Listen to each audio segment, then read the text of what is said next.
Jock McMillan has a big problem, and he plans to deal with it head-on. Hello.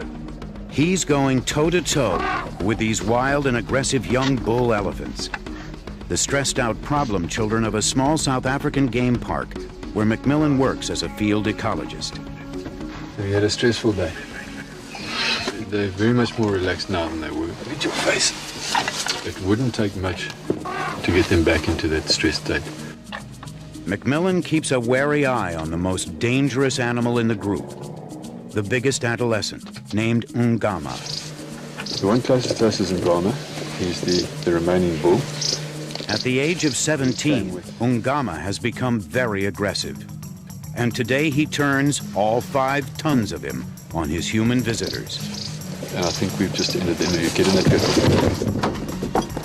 McMillan's reaction to this angry teenager is to be aggressive right back. Stop it now. Okay, just stop it.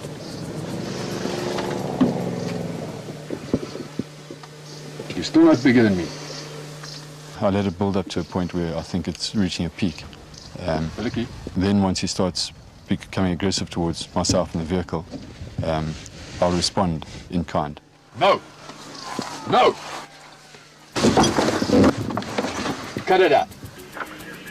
Stop it. Just keep it. McMillan developed his own special approach in response to problem behavior that has spread among elephants in many of South Africa's game parks.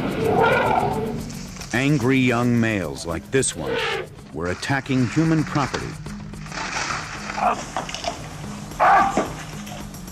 This bull eventually had to be destroyed.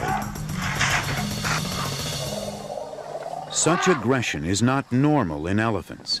It's the unintended result of human interference in elephant society. The problem first emerged several years ago in the much larger reserve of Pilanesberg, with a series of mysterious deaths. Pilanesberg is famous for its herds of white rhino. And what was the problem? Park manager Johnson Mayoka was disturbed to hear reports of more and more rhinos being found dead. Well, initially we actually got alarmed and thought we could be losing rhinos through poaching. But after we realized that their horns were still intact, we realized that no, there is no poaching. Pilanesberg's staff, led by park ecologist Gus Van Dyke, had to turn from being game wardens to homicide detectives. A lot of the rhinos that were killed had obviously been injured for a long time and had taken a few days to die. Van Dyke had a hunch that elephants might be implicated, but elephants are not normally known to attack other creatures. Okay. And it's very easy quickly to see that there's no bullet holes, but when you started heading to this type of thing, then you started seeing the elephant influence. So you can see, look at that massive lesion on this animal's neck here. Elephants were suspected, but frustratingly we didn't have any concrete proof. Elephants were often seen to be associating with rhinos, but we hadn't seen any direct conflict. The evidence mounted that elephants could be responsible. There was eyewitness testimony to elephant-on-rhino violence, if not actual killing. We actually came across an incident where the elephant was actually pushing a rhino around and physically causing damage to the rhino. Van Dyke placed a careful watch on the elephant herds. Every large elephant became a possible suspect. We started then recording each individual's behavior on a rap sheet of sorts. On the 26th of April, elephant bull number 1 chasing white rhino, Matlobo Drive, ID photos taken. 29th of April, 3 days later, white rhino mortality, Mankwe Dam. 2nd of the 6th, aggressive interaction with tourist vehicle. The 8th of the 6th, aggressive encounter with tourist vehicle. Adolescent bulls became the prime suspects. The investigators knew there might be a reason for unusual behavior among them, because many of these youngsters had suffered a kind of deprived upbringing. The herds they grew up in were not typical families. They were put together artificially. It all began in the 1980s in Kruger Park, South Africa's biggest reserve. Kruger was overcrowded with elephants and began culling them.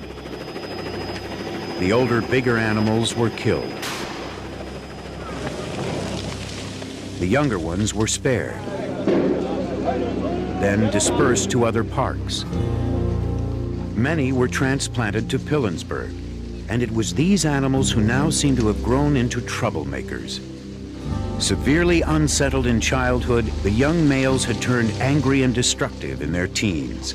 Young stars which were brought in here had to fend for themselves without any leadership, and as they grew up, they became sort of delinquent. The juvenile delinquency had another cause: elephant biochemistry. Each troubled teenager exhibited signs of premature sexual development. They had entered a hormonal condition known in elephants as must. Each bull was pumped with testosterone, stressed out with sexual anxiety, and looking for a fight. He starts picking himself up high on his front legs, chest out, shoulders up, head up, and he walks with a very confident gait. He starts dribbling urine, and so his back legs are continuously saturated. Then the temporal glands are also swollen and dribbling. See there, he's got temporal streaming.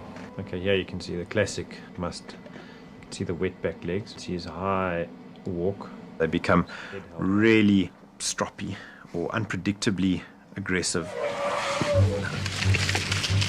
It was Darwin, I think, who said there's no animal more dangerous on earth than an elephant bull in must. The troubled teenagers were entering must far too early.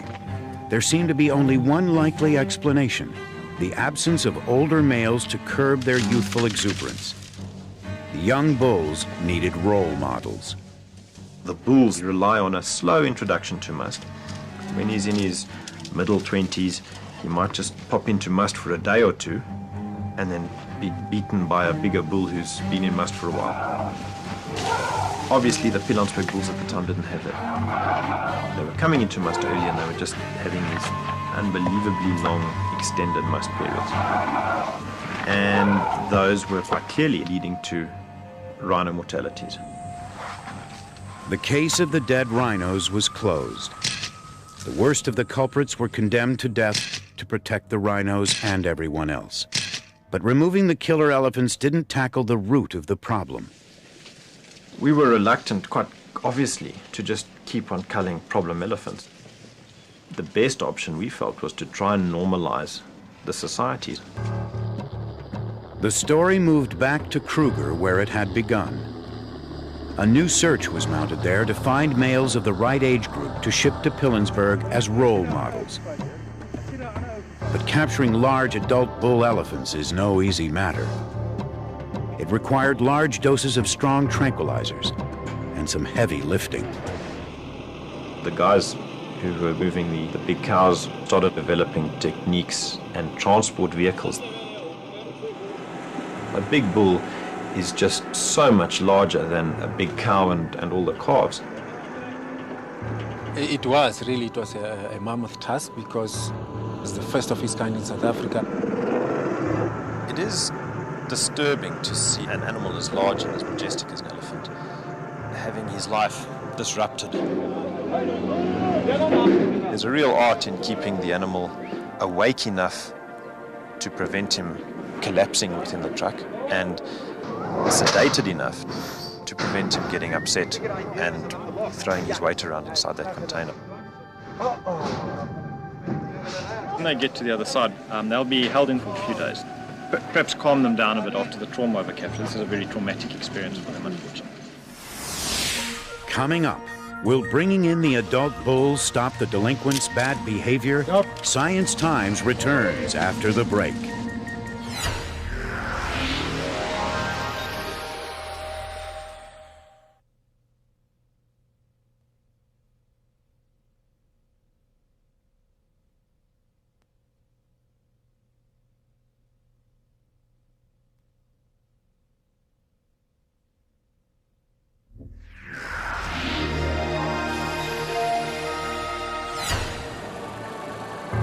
In Pilanesberg, after an arduous journey, the big bull elephants arrive.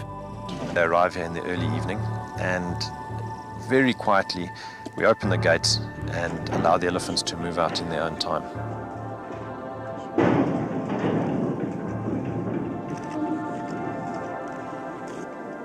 These bulls from Kruger just walked in and asserted themselves. There was a number of standoffs and challenges. The younger bulls would know immediately where they stood in relation to the Kruger bulls. Since the introduction of these big bulls, we have seen a big change of attitude in these elephants. They become more calm. Subdued by the older, bigger males, the juvenile delinquents of Pilanesberg settled down. Van Dyke's team took samples of dung to see if the animals' hormonal levels had also subsided. The hormonal work is really an opportunity for us to understand how his hormones relate to his behavior. Under the influence of their elders, the adolescents were producing much less testosterone, and the tendency to enter must prematurely receded. They'd come into must less frequently, less cyclic, and for a shorter duration. And that is really what we were hoping to achieve.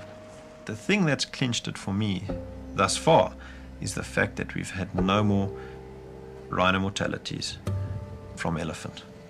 Simple as that. The Pilanesberg story has raised awareness of the problems that can arise from ambitious programs to manage wild animals. Yep. The lesson is now being applied at other game reserves. Nikita, stop it. Stop it now. But the Pilanesberg solution is not for everybody. Jock McMillan might like to add an older bull or two to his group of troubled young elephants, but he can't. This game park is too small. The limited habitat here could never sustain more and bigger elephants. Yep. So the head of the reserve, Rian van Zyl, needed another solution. We thought we'll have to approach this elephant story from another angle. We cannot afford, size-wise, to introduce an adult bull, and then maybe we go the way of having a human that can replace that bull. The designated human turned out to be Jock McMillan. He now has the unenviable job of dominating animals many times his size.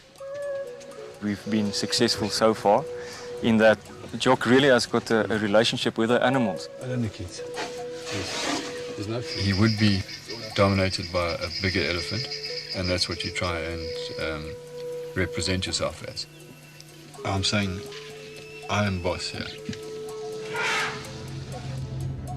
McMillan believes the underlying problem, the premature onset of must, is being held in check by this approach. We're very definitely suppressing it. Over the last 2 years, he's been into premature must a number of times, and on each occasion, by physically dominating him, he's come out of it. McMillan's approach is controversial, and not everyone believes it can work in the long term. Gus Van Dyke of the Pilanesberg Park has his doubts. It remains to be seen whether human intervention can, in fact, suppress must in any way. It's an uncertain future for reserves that cannot maintain elephant bulls. Those reserves really need to look long and hard and ask whether it is in fact worth maintaining a population that cannot function with all its normal components. We come here to relax, okay? McMillan is undeterred. He's convinced his head-to-head approach is worth the gamble. The risk that we take by doing this is far less than the risk that we take by doing nothing. History has shown that if you do nothing, you will lose them. They eventually get shot because they become a threat to your guests, to your staff, which is something that we don't want here. Stop it. Stop it now. It does involve intensive hands-on management, though.